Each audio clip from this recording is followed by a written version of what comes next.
Salut à tous et bienvenue sur notre chaîne panafricaine, la chaîne qui vous informe sur l'actualité africaine en direct et sans filtre.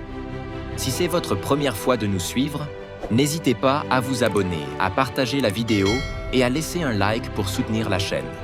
Ensemble, contribuons à relayer les informations vraies et authentiques panafricaines. On poursuit.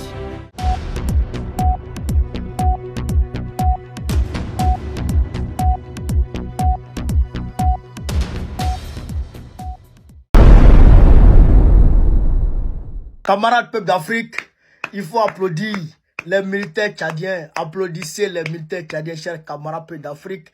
Il est 21h59, on va dire 22h à ma montre en France. 22h à ma montre en France, ce 8 janvier 2025. La situation est parfaitement sous contrôle. La situation est parfaitement et nettement contrôlée. Frère, il faut applaudir encore les militaires tchadiens. Ils ont contrôlé ça, chers camarades d'Afrique. On sait désormais qui attaquait. On sait désormais l'identité du groupe qui attaquait.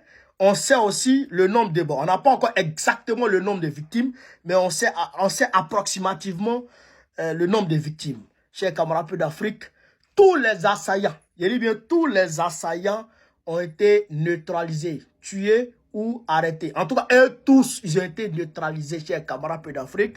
Je vais mettre tout à l'heure en commentaire le lien de mon Telegram. Vous allez voir de vous-même les vidéos. Les vidéos sont là-bas.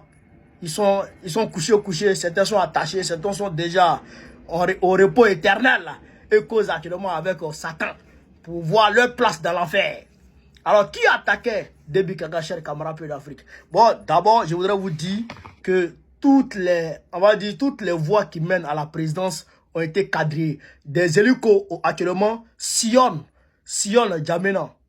Des hélicos sillonnent Djamena. Les drones sont positionnés. Tous les radars sont positionnés actuellement au niveau de Djamena. Tout est quadrillé, tout est, même fourmi.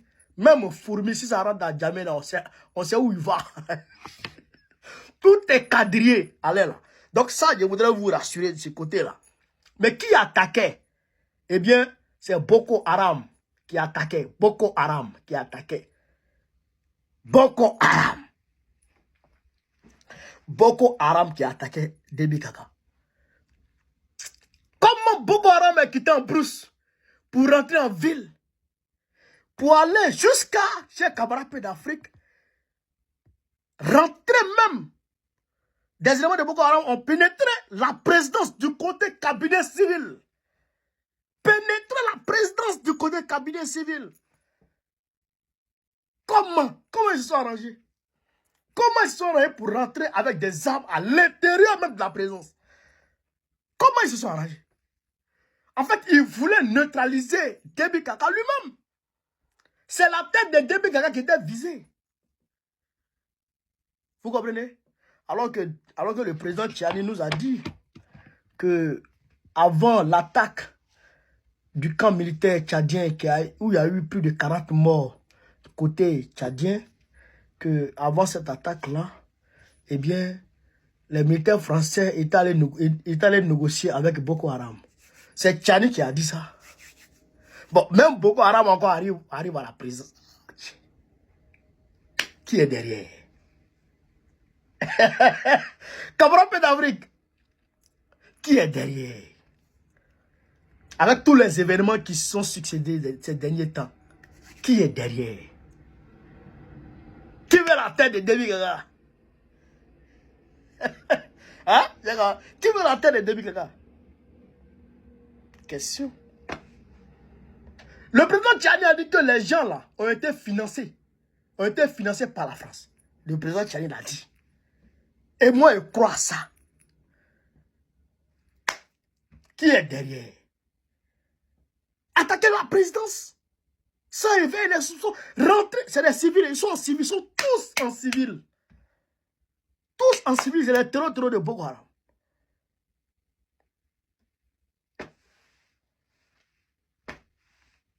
En tout cas, la situation est sous contrôle. Sur ce, vive l'Afrique libre, vive le panafricanisme, Vive tous les présidents panafricains. Gbagbo, président de Côte d'Ivoire en octobre prochain. C'est ça qui ça y est. Ils vont tous échouer. Ils vont échouer. Frère, ils vont échouer. Depuis que actuellement là, les boucliers de Dieu sont autour de lui pour le protéger. Personne ne peut l'atteindre. Il a notre soutien. On est ensemble. Eh bien, nous sommes à la fin. Merci d'être resté jusque-là. N'oubliez pas de cliquer sur la cloche de notification et de visiter notre galerie sur YouTube et TikTok pour suivre toutes les dernières nouvelles de l'actualité africaine. On se revoit dans la prochaine vidéo. À bientôt.